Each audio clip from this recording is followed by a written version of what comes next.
Hello friends, welcome to our channel being smart education.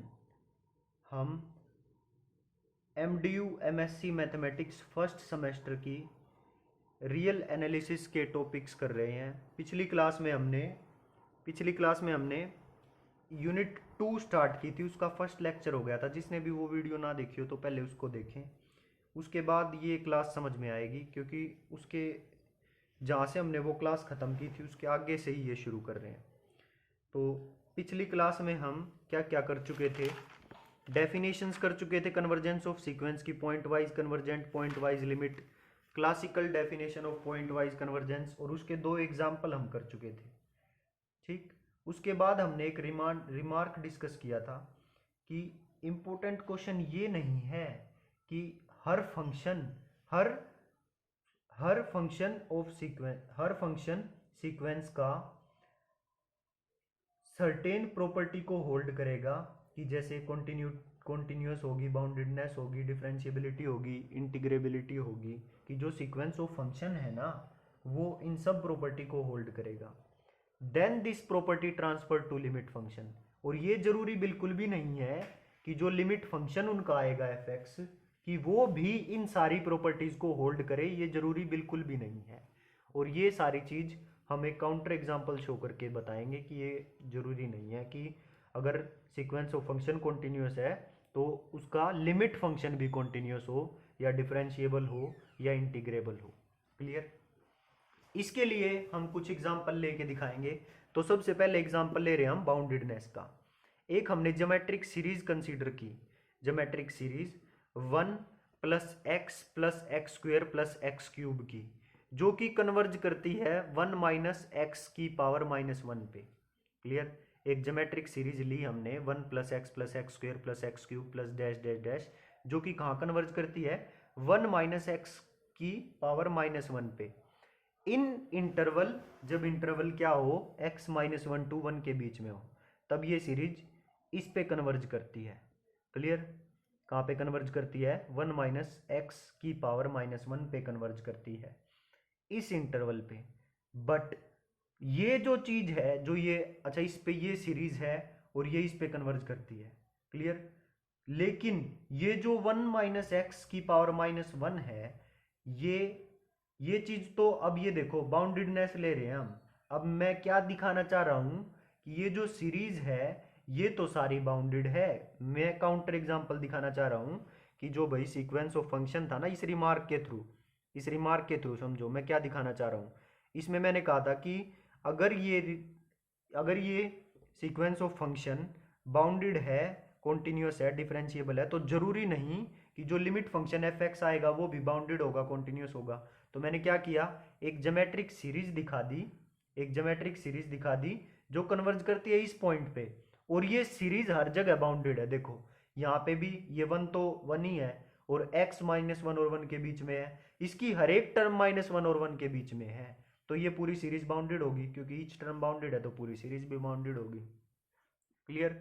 लेकिन जिस पे ये कन्वर्ज करती है, जो एफ एक्स है, वो होगा ये, क्योंकि limit n tend to infinity F N X F X होता है ना। तो ये सीरीज कन्वर्ज इस पे कर रही है तो ये एफ एक्स होगा। बट ये बाउंडेड नहीं है। 1/1 - x is not bounded. Clear?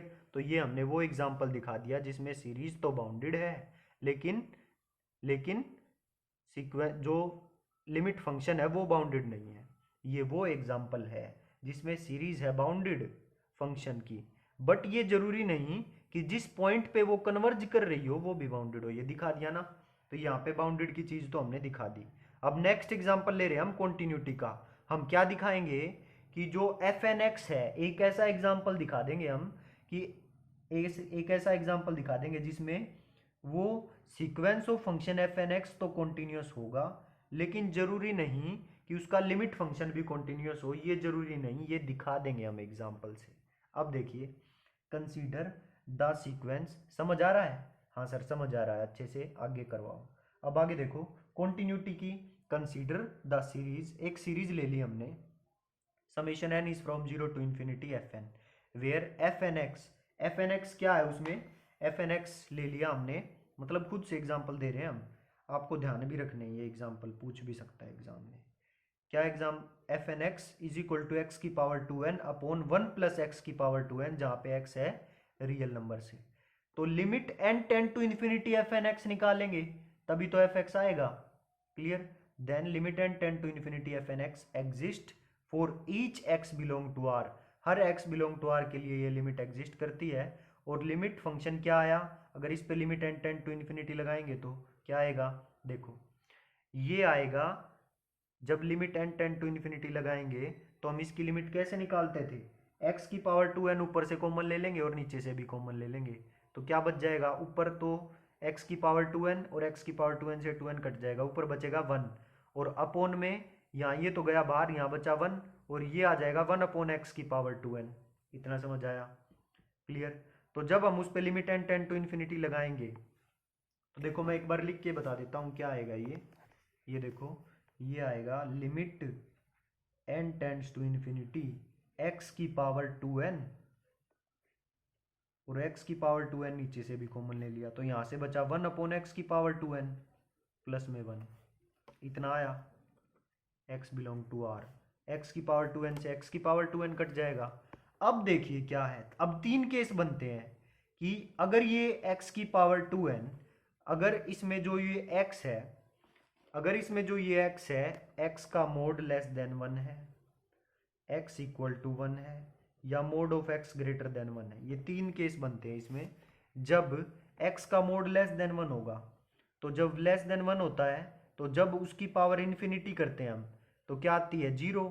तो 1 अपॉन 0 इन्फिनिटी, नीचे इन्फिनिटी बन गया तो 1 अपॉन इन्फिनिटी क्या बनेगा 0।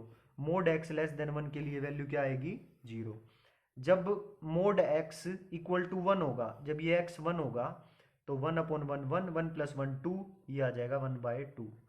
और जब मोड x ग्रेटर देन 1 होगा, जब ये ग्रेटर देन 1 होगा और limit n tend to infinity लगाएंगे तो ये बन जाएगा इन्फिनिटी, 1 अपॉन इन्फिनिटी 0 और 0 प्लस 1 1 और 1 अपॉन 1 1, तो ये वैल्यू आएगी 1। तो लेस के लिए 0, इक्वल के लिए 1/2 और ग्रेटर देन 1 के लिए क्या वैल्यू आएगी 1। क्लियर। तो ये आ जाएगी एफ एक्स की वैल्यू, लिमिट फंक्शन की वैल्यू, लिमिट फंक्शन की वैल्यू मतलब क्या है, ये limit n tend to infinity F N X, यही होता है ना F X, limit n tend to infinity F N X is equal to F X. तो ये एफ एक्स की वैल्यू ये आ गई। क्लियर। तो ये देखो अब क्या कहता है, जब हमने लिमिट लगाई इस फंक्शन पे तो एफ एक्स की वैल्यू या उस लिमिट की वैल्यू क्या आ गई 0, इसके लिए 1/2, इसके लिए 1, इसके लिए। अब आगे देखते हैं क्या कहता है। Here each F N X, अब मेरे को ये बताओ कि ये जो फंक्शन था हमारा एफ एन एक्स, एक्स की power 2n upon 1 plus X की पावर 2n, एक पोलिनोमियल फंक्शन था। और पोलिनोमियल फंक्शन कॉन्टिन्यूस होता है या नहीं, हाँ सर होता है पोलिनोमियल फंक्शन।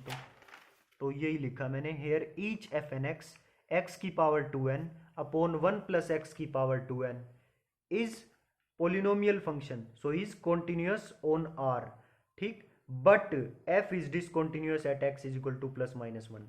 पर जो मेरा f आया है एफ एन एक्स तो कॉन्टिन्यूस है क्योंकि पोलिनोमियल फंक्शन है, पर जो लिमिट फंक्शन आया है वो 1 पे कॉन्टिन्यूस नहीं है।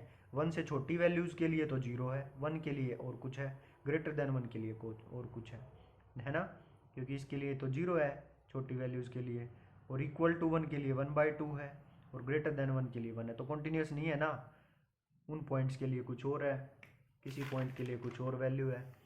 तो इससे क्या आ गया कि अगर मेरा सीक्वेंस ऑफ फंक्शन कॉन्टिन्यूस है तो ये बिल्कुल भी जरूरी नहीं है कि उसका लिमिट फंक्शन भी कॉन्टिन्यूस होगा। देखो अभी एग्जांपल दिया मैंने कि वो डिसकॉन्टिन्यूस था। दिस क्लियर्स दैट ये लाइन पढ़ रहा हूं मैं, this clears that if there is a series और सीक्वेंस, सीरीज हो या सीक्वेंस हो कॉन्टिन्यूस फंक्शन की, then it is not necessary that limit function is also continuous। तो ये बिल्कुल भी जरूरी नहीं है कि उसका लिमिट फंक्शन भी कॉन्टिन्यूस होगा। तो दो चीजों के एग्जांपल हम दे चुके हैं, एक तो बाउंडेडनेस वाला और एक कॉन्टिन्यूटी वाला।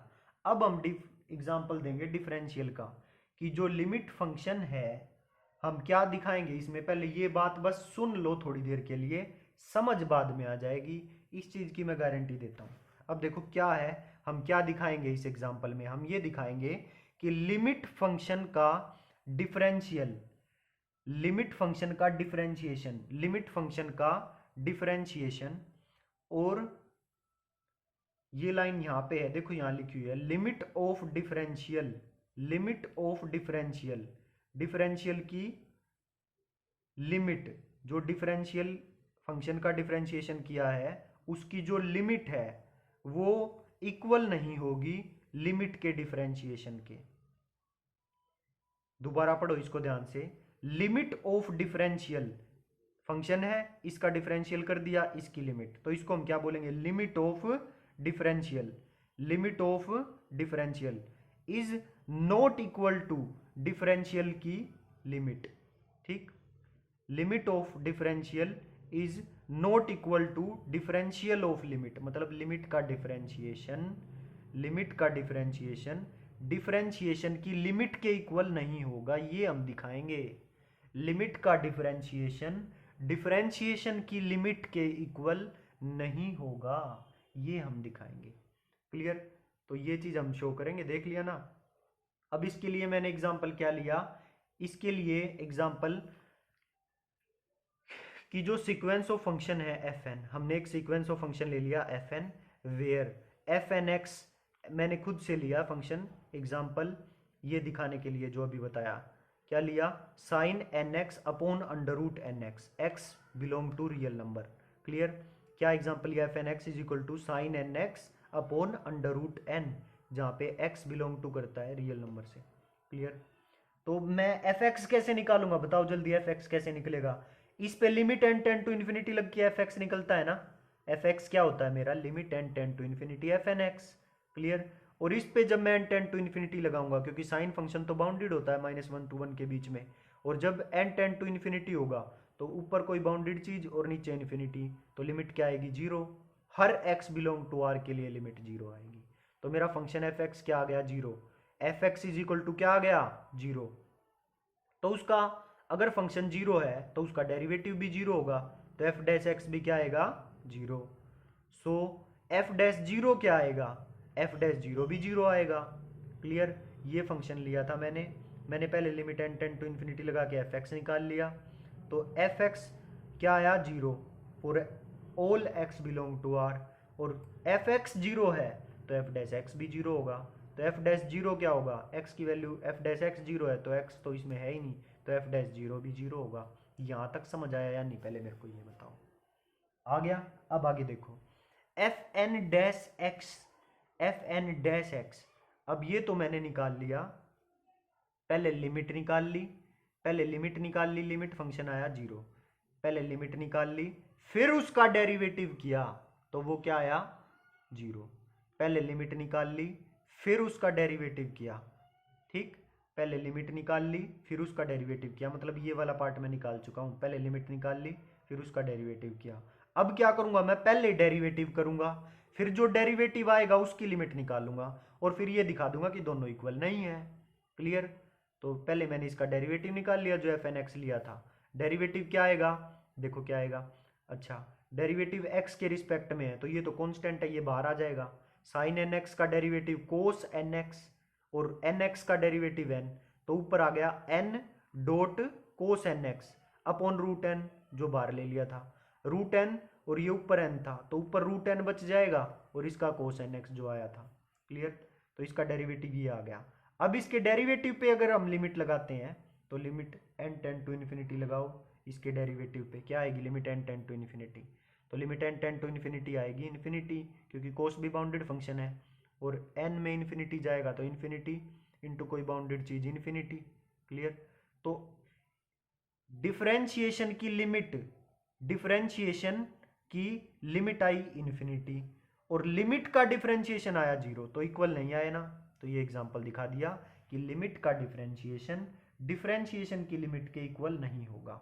दस at X is equal to zero, X zero के लिए देखो ये हमने एक्स जीरो ले लिया, फिर यहाँ पे एफ एन डैश एक्स निकाल लिया था, फिर लिया F N dash zero, X की जगह जीरो पुट किया, और कोस जीरो क्या होता है, कोस जीरो क्या होता है, वन होता है ना, कोस जीरो वन होता है, तो यहाँ पे क्या बचा, सिर्फ अंडर रूट एन, और फिर इस पे लिमिट लगाई, एक्स जीरो के लिए वैल्यू निकाली। देखो इसमें भी एफ डैश एक्स जीरो आ गया था, फिर हमने एफ डैश जीरो लिया, जीरो। क्लियर, क्योंकि हम एक्स जीरो के लिए निकाल रहे हैं सारी चीज़ें। और यहाँ पे भी एफ एन डैश एक्स ये आ गया था, तो एफ एन डैश जीरो के लिए हमने क्या निकाल लिया, एफ एन डैश जीरो निकाला। क्लियर, तो एक्स की जगह जीरो पुट किया तो कोस जीरो वन होता है, बचा अंडर रूट एन।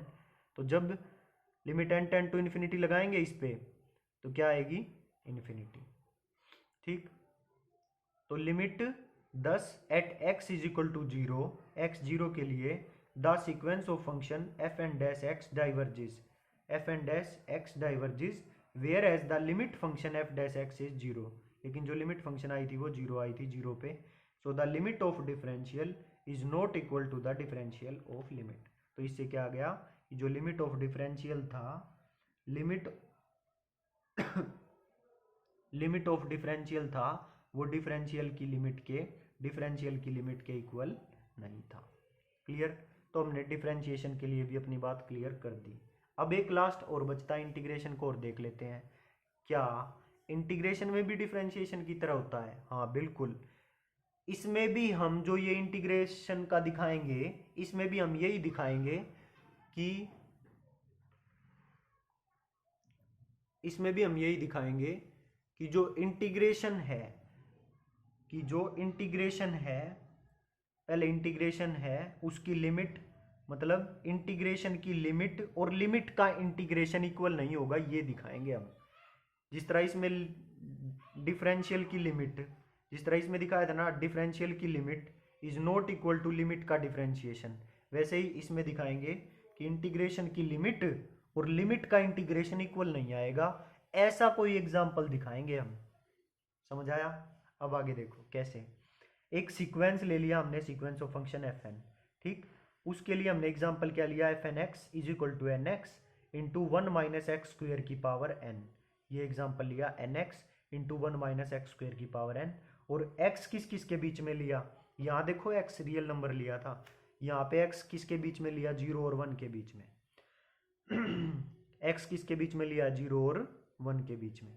अब देखो, अगर x जीरो होगा तो ये जीरो ही हो जाएगा पूरा। तो पहले मैंने क्या केस कंसीडर किया, for x between zero to one, greater than zero but less than equal to one.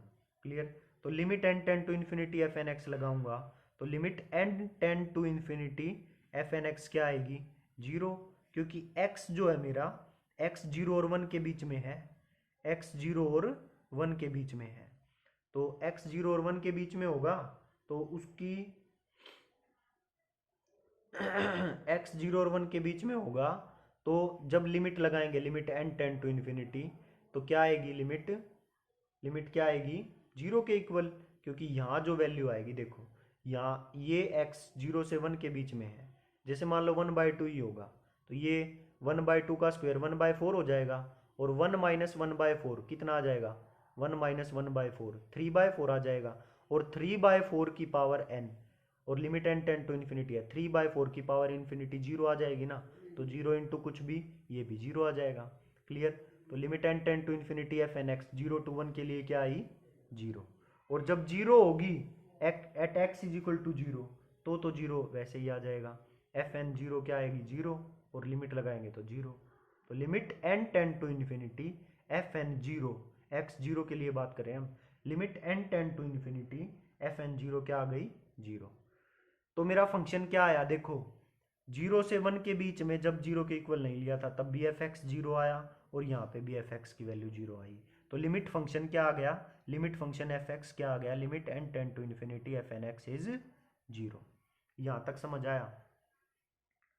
समझ आया तो एक बार बताओ मुझे कि सर समझ आ गया, कमेंट करके बताओ। अब आगे देखो, integration zero to one F X D X is equal to, देखो मैं क्या निकाल लूंगा, मुझे निकालना है कि पहले तो मैंने निकाल लिया एफ एक्स। क्लियर, पहले तो मैंने निकाल लिया एफ एक्स, मतलब ये चीज निकाल ली, limit n ten to infinity F N X, F X निकाल लिया। अब निकालूंगा इसका इंटीग्रेशन, तो इसका इंटीग्रेशन जीरो आया, एफ एक्स जीरो आया है मेरा, तो इसका इंटीग्रेशन जीरो ही आएगा। क्लियर, क्या आएगा, इसका इंटीग्रेशन जीरो ही आएगा। ठीक, क्योंकि फंक्शन मेरा एफ एक्स जीरो है, तो जीरो का इंटीग्रेशन क्या आएगा, जीरो ही आएगा। क्लियर। अब आगे देखो, अब ये वाला पार्ट तो आ गया मेरा 0। अब मैं ये वाला पार्ट निकालूंगा। अब मैं पहले ही एफ एन एक्स का इंटीग्रेशन कर लूंगा। तो मैंने पहले ही 0 to 1 एफ एन एक्स का इंटीग्रेशन कर लिया। तो एफ एन एक्स क्या था मेरा ये, तो इसमें 1 माइनस एक्स स्क्वेयर को पुट कर लो, ये एन को बाहर ले लो कांस्टेंट है क्योंकि डी एक्स के रिस्पेक्ट में इंटीग्रेशन कर रहे हैं, और इंटीग्रेट कर दो। तो इंटीग्रेशन आएगा n/2n+2। जब सोल्व करोगे इंटीग्रेशन को तो वैल्यू आएगी n/2n+2। ठीक, तो अब इंटीग्रेशन निकल गया। अब इसकी लिमिट लगाओ, limit n tend to infinity इस पे, तो n ऊपर से भी कॉमन आएगा, नीचे से भी कॉमन आएगा। तो क्या वैल्यू बचेगी, देखो मैं करके भी दिखा देता हूँ इसको।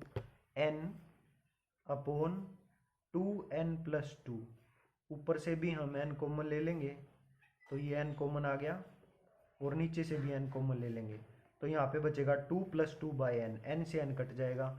तो limit n tend to infinity जब हम लगाएंगे इस पे, तो limit n tend to infinity लगाएंगे तो 2/∞ 0, तो ये आएगा 1/2। क्लियर। तो इस चीज की limit n tend to infinity क्या वैल्यू आई, 1/2। समझ आया। तो इससे इंटीग्रेशन करके, एफ एन एक्स का इंटीग्रेशन करके जब लिमिट निकाली तो वैल्यू कितनी आई, 1/2। और जब लिमिट लेके, ऊपर जब लिमिट लेके फिर इंटीग्रेट किया था, लिमिट लेके 0 आई थी और फिर इंटीग्रेट किया था तो 0 वैल्यू आई। तो इधर वाले की वैल्यू 0 और इस चीज की वैल्यू 1/2, तो दोनों इक्वल नहीं आए ना। तो इससे क्या प्रूव हो गया कि इंटीग्रेशन की लिमिट, इंटीग्रेशन की लिमिट और लिमिट के इंटीग्रेशन के इक्वल नहीं है। ठीक, तो इससे क्या प्रूव हो गया, इंटीग्रेशन की लिमिट लिमिट के इंटीग्रेशन के इक्वल नहीं है, क्योंकि इन सभी पर पॉइंट वाइज कन्वर्जेंस फेल हो गया। तो इस पे क्या पॉइंट वाइज कन्वर्जेंस फेल हो गया ना इन सभी पे, अगर तो हमें, क्योंकि पॉइंट वाइज कन्वर्जेंस फेल हो गया तो एक नई कन्वर्जेंस की जरूरत पड़ी जिसको हम बोलते हैं यूनिफॉर्म कन्वर्जेंस। ठीक, अगर कोई पूछे कि भाई पॉइंट वाइज कन्वर्जेंस तो पहले से ही था, फिर यूनिफॉर्म कन्वर्जेंस की जरूरत क्यों पड़ी बताओ, तो आपको क्या करना पड़ेगा, ये जो एग्जाम्पल हमने 3-4 एग्जाम्पल दिए, इंटीग्रेबिलिटी, डिफरेंशिएबिलिटी, बाउंडेडनेस, कॉन्टिन्यूटी के, वे सारे एग्जाम्पल देना और बोलना कि देखो यहाँ यहाँ पे पॉइंट वाइज कन्वर्जेंस फेल हो गई, इसीलिए हमको एक नई कन्वर्जेंस लेके आने की जरूरत पड़ी, यूनिफॉर्म कन्वर्जेंस की। उसको हम नेक्स्ट क्लास में डिस्कस करेंगे। तो आज के लिए इतना ही। आज हमने क्या किया हमने एग्जाम्पल दिए कि भाई जहाँ पे हमारी पॉइंट वाइज कन्वर्जेंस फेल होती है, इंटीग्रेबिलिटी का, कॉन्टिन्यूटी का, बाउंडेडनेस का, ये सारे एग्जाम्पल हमने आपको दिए। तो मिलते हैं नेक्स्ट क्लास में अपने नए टॉपिक यूनिफॉर्म कॉन्टिन्यूटी के, यूनिफॉर्म कन्वर्जेंस के साथ। उनकी डेफिनेशन करेंगे, उस पर कुछ एग्जाम्पल है वो करेंगे। पॉइंट वाइज और यूनिफॉर्म कन्वर्जेंस के बीच में क्या डिफरेंस होता है इसके बारे में भी हम नेक्स्ट क्लास में डिस्कस करेंगे। तो जो काम आज हमने किया उसको नोट डाउन कीजिए, समझ में ना आए तो एक बार फिर से रिपीट करके देखिए, आ जाएगा समझ में। खुद जब आप लिखोगे ना, वीडियो को देख के साथ साथ में लिखोगे, जब ज़्यादा अच्छे से क्लियर होगा। सिर्फ सुनने से तो ये लगा लो बस 30 से 40% समझ आएगा, तो साथ साथ लिखना शुरू कीजिए, तब अच्छे से समझ आएगा। तो मिलते हैं नेक्स्ट क्लास में। Thank you so much.